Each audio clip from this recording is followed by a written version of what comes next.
Same format use हो रहा है। देखिए, हर स्टेट की प्रायोरिटी अलग रहती है। कोई टूरिज्म बेस्ड स्टेट्स रहते हैं, उनको अपनी पॉलिसी उस हिसाब से बनानी पड़ती है। जिन स्टेट्स की वो बात कर रहे हैं, उन स्टेट्स ने तो अपने राज्य में पेट्रोल डीजल की कीमतें जिस प्रकार से कम की गई है, क्या महाराष्ट्र ने कम की है?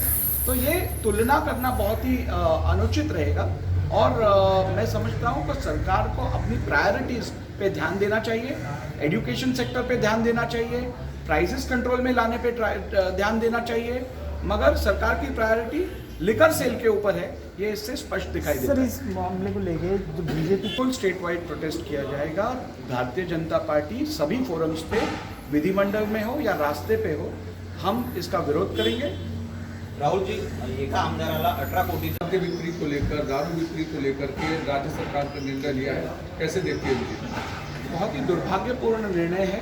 इसका भारतीय जनता पार्टी पूरी तरीके से विरोध कर रही है। यदि आप देखेंगे तो आज महाराष्ट्र में डीजल पेट्रोल की कीमत कम नहीं की गई है, देश भर में कम की गई है। आज महाराष्ट्र में स्कूल्स खोलने के बारे में कोई ठोस पॉलिसी नहीं बन रही है। आज महाराष्ट्र में यदि आप देखेंगे तो कीमतें बहुत ही ज़्यादा बढ़ रही है। आज महाराष्ट्र में केमिस्ट की दुकान जो है वो कंपलसरी 50% जितने लाइसेंस धारक केमिस्ट है वो दुकानें 24 घंटे खुली रहनी चाहिए, या फिर ऐसी कोई प्रोविजन के ऊपर फैसले नहीं हो रहे हैं। लेकिन दारू, ये वाइन पूरी तरीके से सुपरमार्केट्स में भी उपलब्ध होनी चाहिए, ये सरकार के लिए प्रायोरिटी बन चुकी है और इस विषय पर सरकार निर्णय ले सकती है। लेकिन और गंभीर जो विषय है जिसका अभी मैंने उल्लेख किया है, उसके बारे में सरकार के मन में कोई भी चिंता नहीं दिखाई दे रही है, कोई भी जल्द नहीं दिखाई दे रही है, कोई भी प्रायोरिटी नहीं दिखाई दे रही है। आणि सुपर मार्केटमध्ये वाईन उपलब्ध करून देण्याचा निर्णय राज्य सरकारने घेतलाय, काय माहिती? ह्या राज्य सरकारच्या प्रायोरिटी संपूर्णपणे चुकलेल्या आहेत हे दिसून येत आहे। एका हाती महाराष्ट्रात पेट्रोल आणि डिझेलसारख्या वस्तूंवरचा कर महाराष्ट्र शासनाने कमी केला नाही आहे।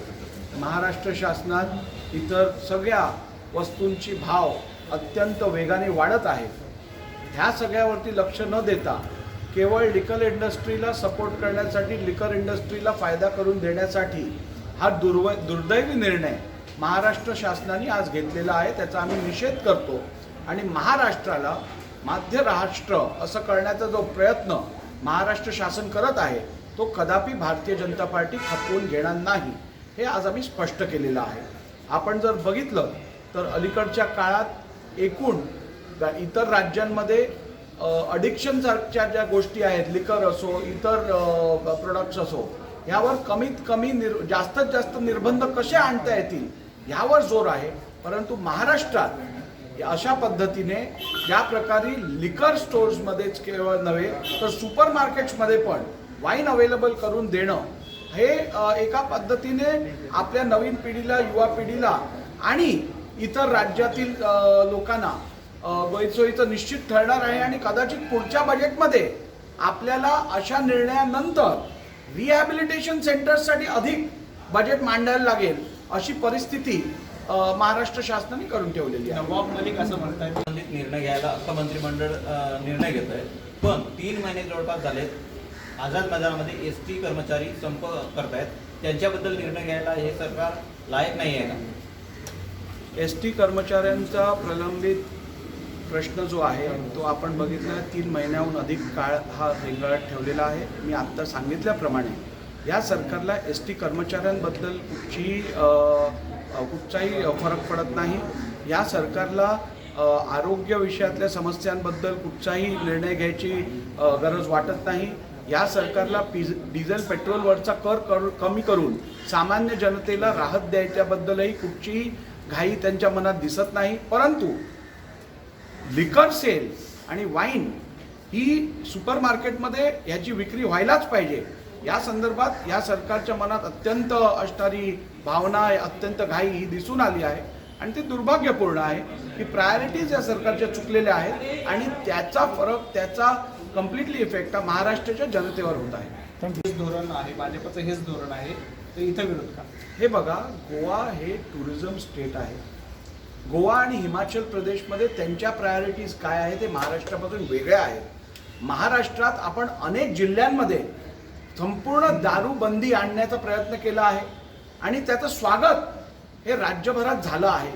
असं असताना तुम्ही महाराष्ट्रात लिकर स्टोर्सच्या पेक्षाही जास्त सुपरमार्केट्समध्ये आत्ता जर का दारू अवेलेबल करून देणार असाल तर ह्यापेक्षा दुर्दैव महाराष्ट्राचं होऊ शकत नाही. तुमचे प्रायोरिटीज कम्प्लिटली चुकीच्या ठरल्या आहेत. इथे किमती वाढत आहेत, इकडे डिझेल पेट्रोलवरची तुम्ही सूट द्यायला तयार नाही आहात. ह्याकडे लक्ष न देता तुम्ही दारू आता सुपर मार्केट्समध्ये विक्रीसाठी मान्यता देत आहात. हे चुकीचं आहे आणि त्याचा विरोध भारतीय जनता पार्टी करणार आहे. राहुलजी, चंद्रपूरची दारूबंदी उठवण्यापासून ते लॉकडाऊनमध्ये देखील ज्या पद्धतीनं बार सुरू केले गेले, मंदिरं बंद होती, 2 वर्षात एकंदरीत बघितलं तर जुने जे निर्णय आहेत दारूबंदीसाठी म्हणजे दारूबंदीवर प्रयत्न करण्याऐवजी लिकर इंडस्ट्रीसाठी सरकारचं काही विशेष धोरण आहे असं वाटतं वारंवार जे निर्णय होत आहेत ते. नाही, एकूण या निर्णयावरनं असं दिसून येतं की लिकर ही शासनासाठी प्रायोरिटी झालेली दिसते. तुम्ही औषधांच्या दुकानांसाठी काही विशेष सुविधा आणायला करत नाही आहात की राज्यातली 50% केमिस्टची दुकानं ही उघडी राहायला पाहिजे 24 तास.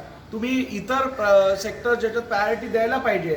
आता एज्युकेशन आहे, एज्युकेशनसाठी शाळेत जास्तीत जास्त सुरळीत आणण्यासाठी लॉकडाऊन उठवल्यानंतरही आज पूर्णपणे शाळा चालू झाल्या नाही आहेत. त्याबद्दल तुम्ही कुठचाही ठोस निर्णय घेत नाही आहात. तुम्ही सांगत आहात की local self government bodies corporation ज्या आहेत त्यांनी निर्णय घ्यावा. शासन कुठचीही भूमिका घेत नाही आहे. परंतु दारू विक्रीसाठी शासन अत्यंत महत्त्वपूर्ण अशी घोषणा करते आणि कॅबिनेटमध्ये निर्णय घेते.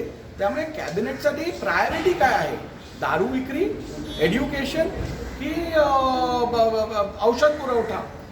याबद्दल शासनाने निर्णय करायला पाहिजे. शासनाने आपल्या ह्या निर्णयात दाखवून दिलं आहे की त्यांच्यासाठी शिक्षण महत्त्वाचं नाही आहे, त्यांच्यासाठी औषधं किंवा औषध उपलब्ध करून देणं हे महत्त्वाचं नाही आहे. परंतु हां, दारू ही सगळ्यांना मिळायला पाहिजे आणि त्याकरता ती सुपरमार्केटमध्येही त्याची विक्री आता परवानगी देण्यात येत आहे. ही त्यांची प्रायोरिटी दिसून येत आहे.